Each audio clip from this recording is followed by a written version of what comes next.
kena kanker, kemudian yang sudah mulai dewasa kena kanker, kemudian yang sudah nenek-nenek juga mulai kena kanker. Nah, kalau dilihat dari sisi akhlak dan perilaku dari sisi Islam, itu memang bisa menjadi tolok ukur. Jadi la taghdab walakal jannah, jangan marah bagimu surga. Itu sebenarnya memang harus dijelaskan ke setiap manusia, khususnya yang muslim ya, karena tahu persis lah hadis itu. Sudah banyak orang yang tahu tapi kemana arahnya nggak ngerti. Tahu hadis itu tapi kemana arahnya nggak ngerti, jadi sekedar hanya hafalan. Nah, di sini saya mencoba untuk memberikan pemahaman bahwa marah itu juga salah satu menjadi penyebab kanker, munculnya kanker. Salah satunya adalah kanker payudara.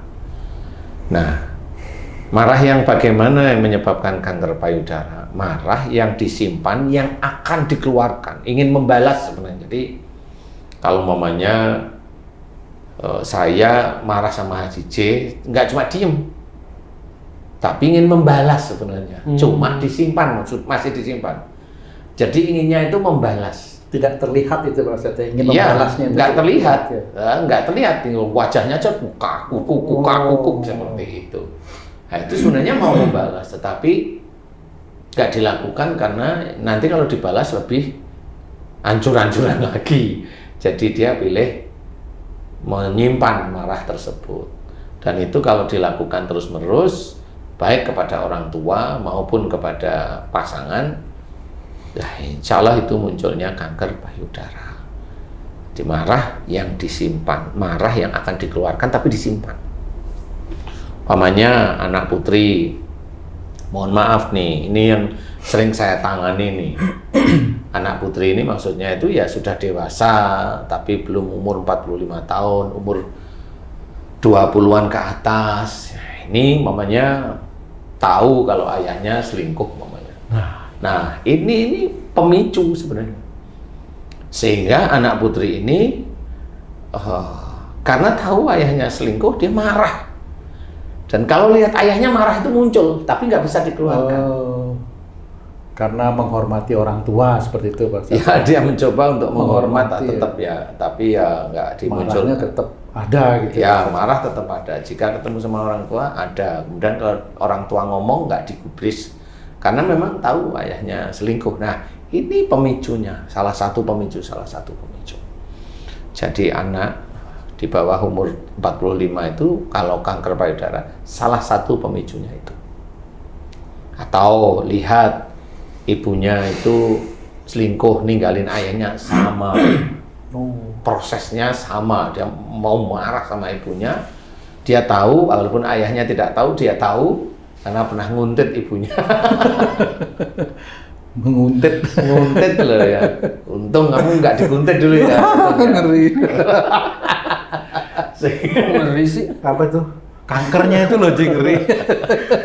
Ini Ustaz, pas Ustaz, sama dengan yang masuk ke messenger saya tuh, dua orang berbeda mengalami kanker payudara karena ketahuan suaminya yang satu kawin lagi, yang satu selingkuh. Kawinnya nggak baru aja kan?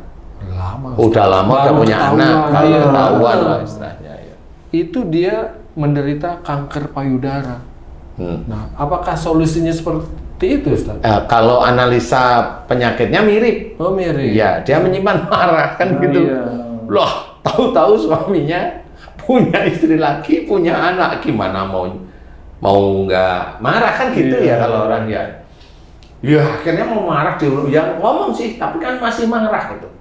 Marah itu masih di setiap hari ketemu suaminya tidur. Kayaknya itu kalau lihat apa gitu tuh pengennya itu motong aja. Pengennya kalau tidur itu kan bawa gunting atau bawa pisau gitu ya, itu ya. Kira-kira. Yang ngeri bawa silet. Lah iya itu. Cutter sih kalau silet. Silet udah jarang sekarang. Makanya cutter. Itu sampai celana dalamnya tebel biasa kalau udah begitu itu. Ketakutan. Iya, ketakutan ya tuh ya. Pakai ikat pinggangnya kenceng. Jadi marah yang tersimpan berhari, berbulan-bulan ini memicu munculnya kanker payudara. Memicu seperti itu. Walaupun diawali dari suaminya menurut dia yang salah gitu ya. Tapi ya begitu. Akhirnya menguji. Suaminya dikatakan oleh, oh udah nikah aja nanti ngomong belakangan. Tapi nggak sadar dia. Padahal dia juga sayang sama istrinya. Nah, kalau istrinya kena kanker, kan diuji oleh Allah Ta'ala. Mau apa sekarang?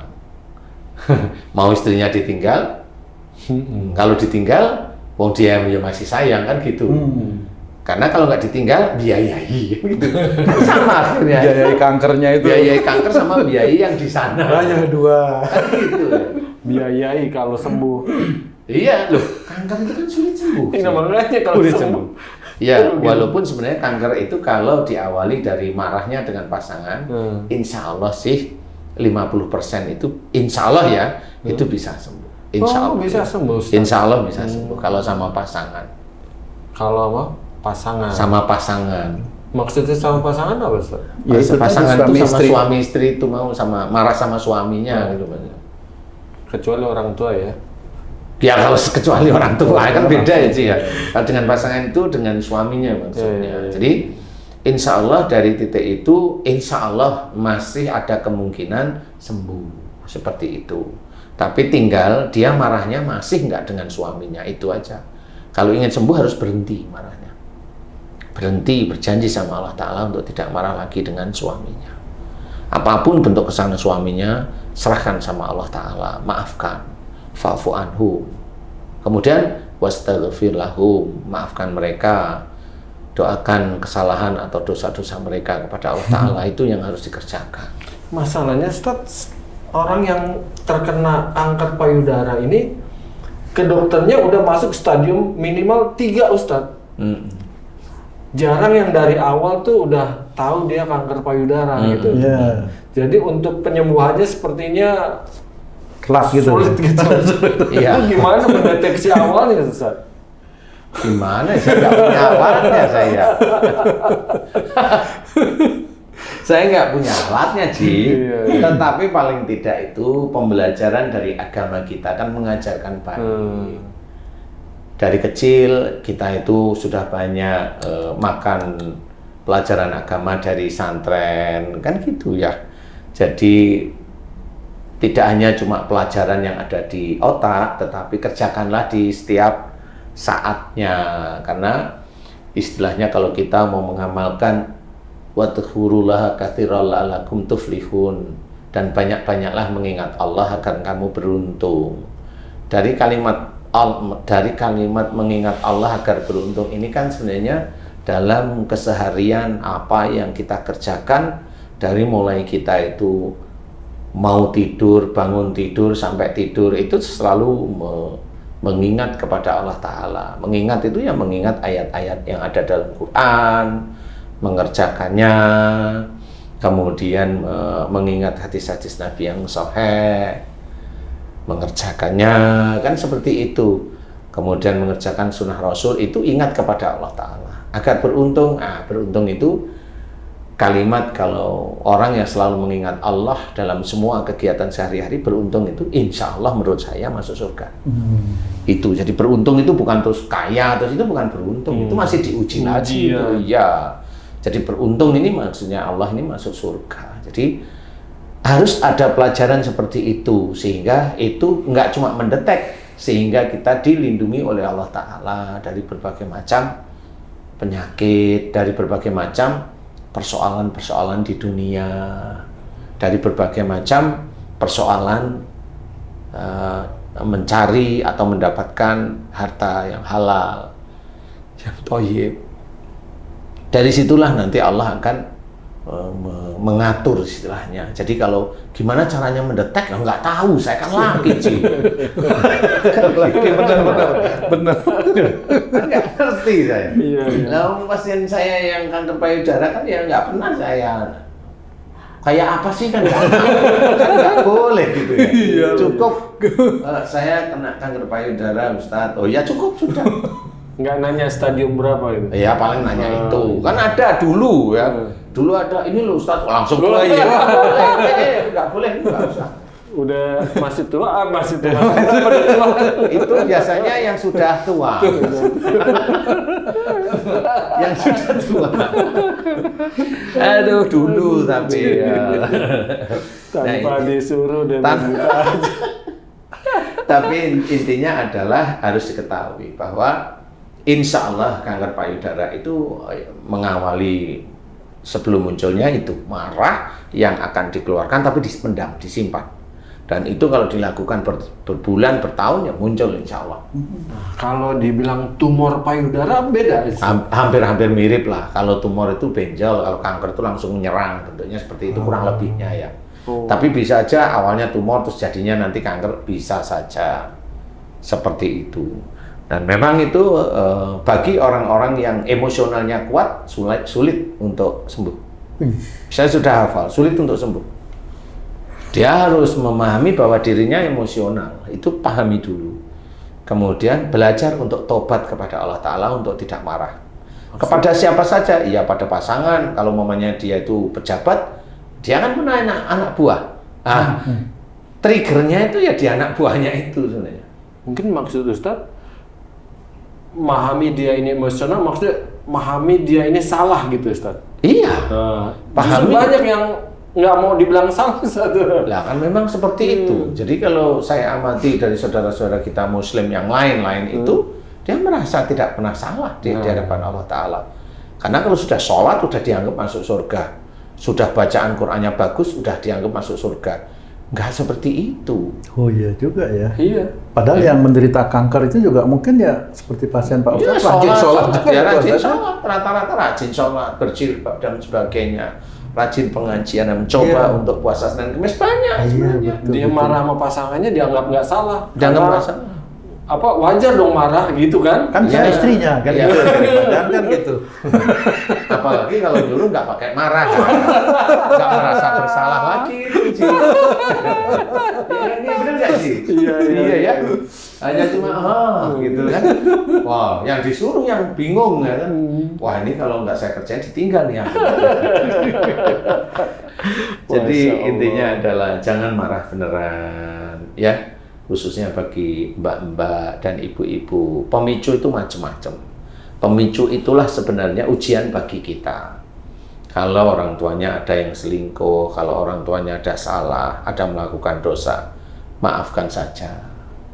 Kita sebagai anak memaafkan, seperti itu. Jangan sampai kita marah, benci, dendam. Ada juga beda. Ada yang ayahnya itu hobinya kawin, nah, itu kan dia pancing juga, nggak sekali dua kali. Kalau sekali dia maafin, nggak taunya kawin, kan marah lama-lama.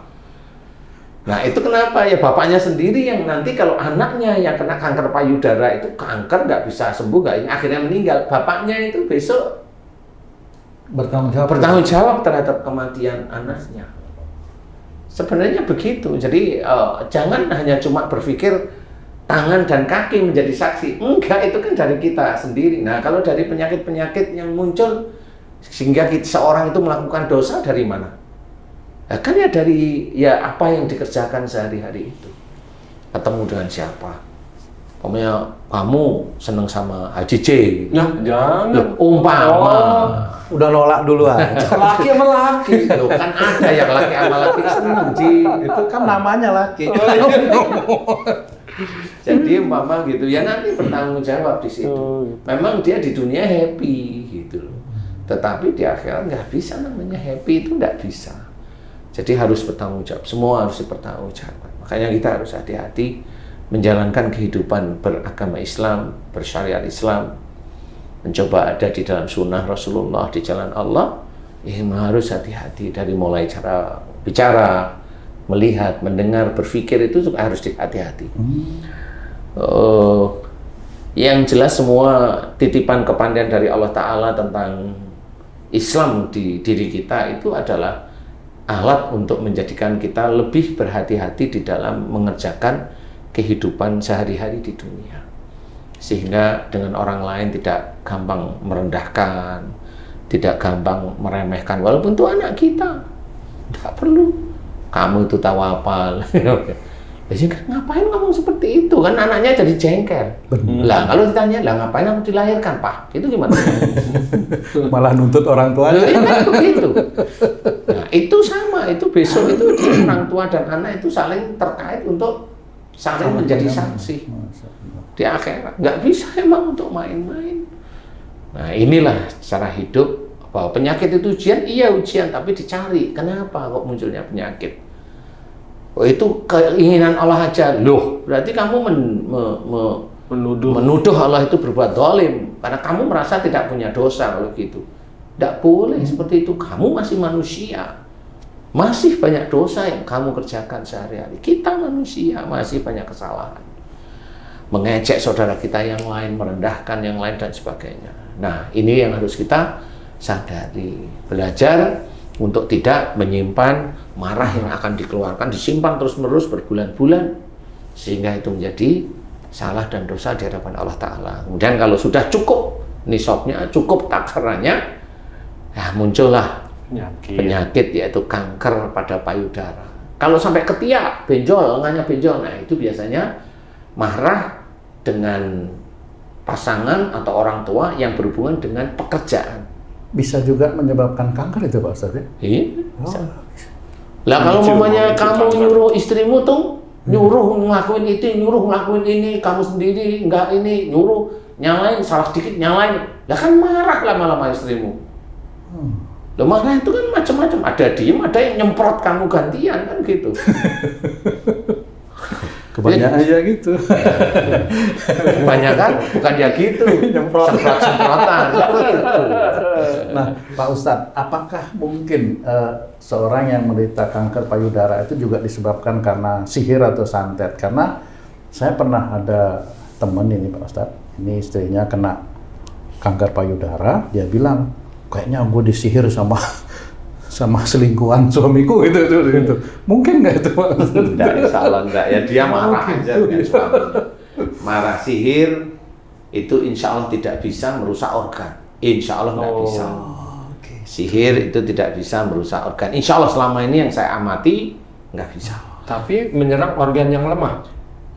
Ya, karena sihir itu akan dituntun oleh Allah Ta'ala pada titik lemahan orang itu sendiri. Sehingga organ itu rusak. Organ itu bermasalah.